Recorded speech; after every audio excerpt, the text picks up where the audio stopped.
여러분 반갑습니다. 바이블 인사이트 오늘은 공동서신 히브리서, 야고보서, 베드로 전후서를 함께 살펴보도록 하겠습니다. 먼저 히브리서입니다. 히브리서의 저자는 우리는 정확히 알 수 없습니다. 하지만 2세대 그리스도인으로 헬라어를 탁월하게 구사하는 유능한 설교자, 성경 해석자로 파악이 됩니다. 때문에 고대부터 학자들은 이 히브리서 저자에 대해서 바울이 아닐까, 바나바가 아닐까, 아볼로, 브루스길라와 아굴라 부부를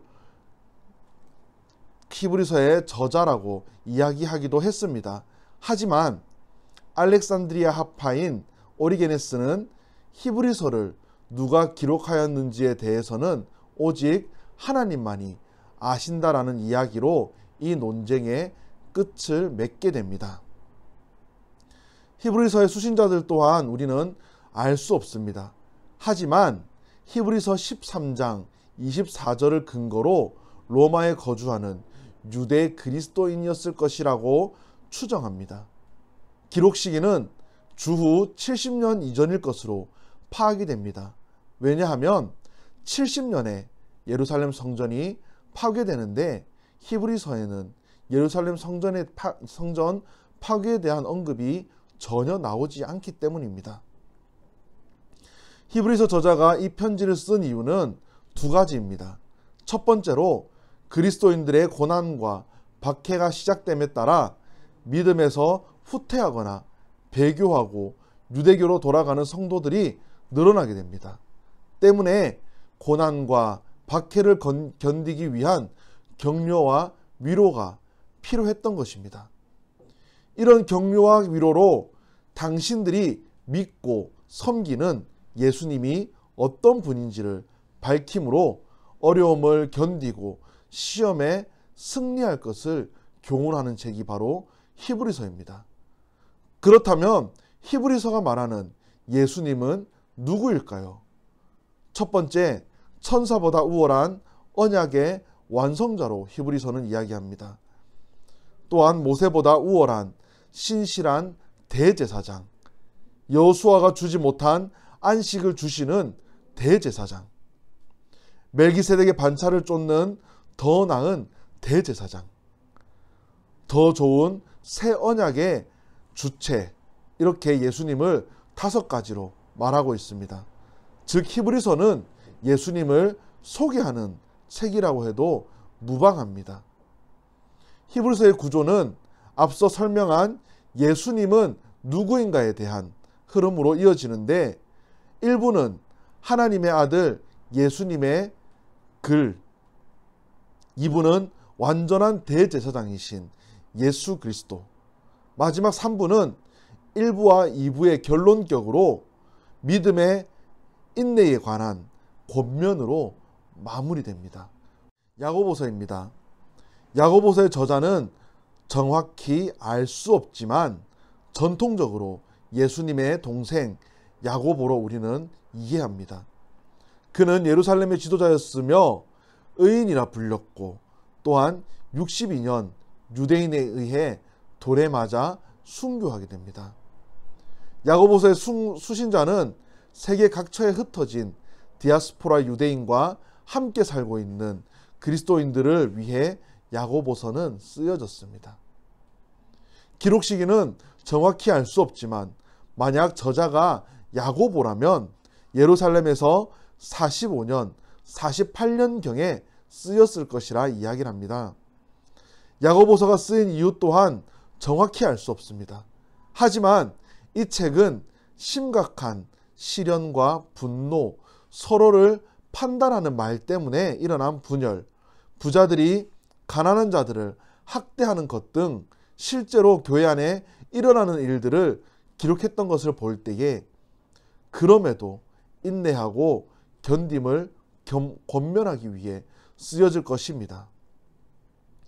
이것을 뒷받침하는 것이 야고보가 강조하는 것들인데 야고보는 성도들에게 요구되는 실제적인 믿음, 즉 시련 중에 기뻐하고 인내하는 것, 가난한 자들에 대한 부자들이 취해야 되는 태도, 기도에 대해서, 말에 대해 이야기하는 등 공동체 안에 행함을 중요시하고 있습니다. 이런 점 때문에 종교개혁자 마틴 루터는 믿음보다 행함을 강조하는 야고보서를 지푸라기 복음이라고 터부시하기도 했습니다. 하지만 야고보서는 성도의 실질적 삶의 자리를 나타내기에 특별히 오늘을 살아가는 우리에게 신앙의 가이드를 정해주는 책이라 말할 수 있습니다. 야고보서의 구조는 시험을 당하는 성도들에 대한 격려, 참된 경건에 대한 가르침, 이웃사랑, 행함이 따르는 산 믿음, 성도의 언어생활, 주님의 뜻대로 행하는 삶, 성도의 인내와 믿음의 기도로 마무리가 됩니다. 베드로 전후서입니다. 베드로 전후서는 사도 바울이 지었습니다. 그는 갈릴리의 어부로 예수님의 부르심을 받아 제자가 되었고, 예수님이 승천한 이후 예루살렘에서 가장 영향력 있는 지도자였으며 68년경 네로 황제 때 로마에서 순교한 것으로 전해집니다. 수신자는 소아시아 북서쪽 5지방의 교회들에게 공통적으로 보낸 편지입니다. 베드로는 5지방 교회의 성도들을 흩어진 나그네로 표현하고 있습니다. 베드로전서와 후서의 기록 시기는 64년에서 68년경 로마에서 기록되었습니다. 베드로전서와 베드로후서가 쓰여진 이유는 조금 다릅니다. 베드로전서의 기록 목적은 각 지역에 살고 있는 흩어진 그리스도인들이 예수님을 믿는다라는 이유로 박해와 핍박을 받는 상황에서 위로하고 격려하고 권면하기 위해 쓰여졌습니다.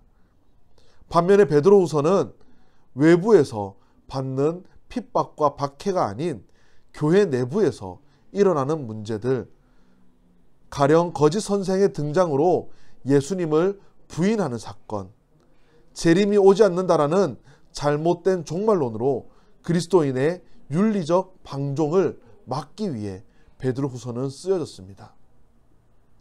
결국 베드로전서는 어려움을 견뎌내라는 내용이 줄을 이룬다면, 베드로후서는 종말과 예수 그리스도의 재림을 강조하며 예수님께서 오시는 날까지 거룩한 행실로 살아갈 것을 강조하고 있습니다.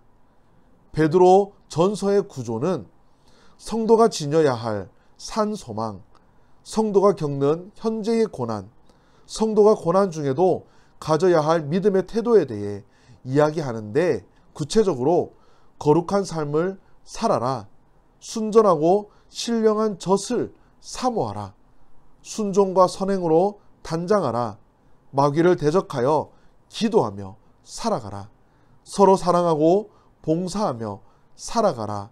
이렇게 베드로전서는 마무리가 됩니다. 베드로후서의 구조는 다음과 같습니다.